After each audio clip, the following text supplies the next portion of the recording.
Буада Татар кызы 2023 бәйгесенең районы табузда. Туган телне, гырыф гадәтләрне, милләт тарихын белү һәм башка бик күп төрле биремнәрдә 7 асыл кыз көч сынашты. Мәртәбәле жюри аларның әзерлекләрен ничек бәяләде?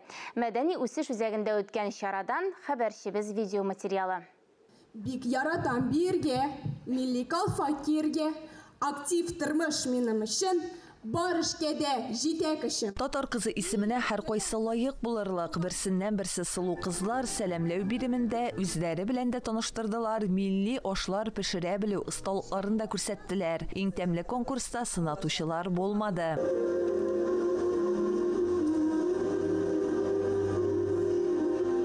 Быел бәйгегә аш-суга кагылышлы яңа бирем дә өстәлгән. Татар халкының милли ризыгы токмаш кисү. Конкурсантлар бу эшне өйдә башкарып, төшерелгән видеоматериалны тәкъдим иттеләр.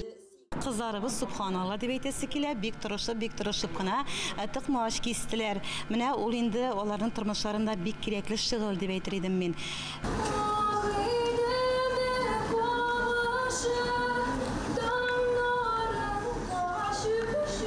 Кызларның актерлык сәләте, сәхнәдә үзләрен тоту дәрәҗәсе, суга бару күренеше һәм иҗади номерда бәяләнсә, сорау-җавап биреме аларның никадәр зирәк булуларын күрсәтте. Шунысында билгеләп үтәргә кирәк, бәйге шартлары буенча конкурсантлар үз чыгышларында камил рәвештә татар телен, гырыф-гадәтләрне белүләрен дәлилләргә тиеш иде. Biz менә жюри составындагы һәркем кызларның чыгышларын карап, сокланып утырдык, гырурланып утырдык. Аннары быелгы ярыш нәрсәсе белән игътибарга лаеклы. Монда конкурсантлар композицион бөтенлек белән әзерләнеп килгәннәр. Татар кызы матурлык һәм сәләт кенә түгел, татар мәдәниятен һәм телен саклау бәйгесе.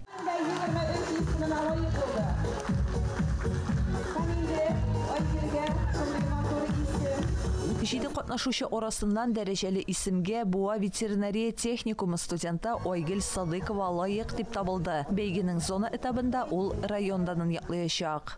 2023 елгы Татар кызы бәйгесендә мин җиңүче булдым. Йедерсән дә дулкынландым.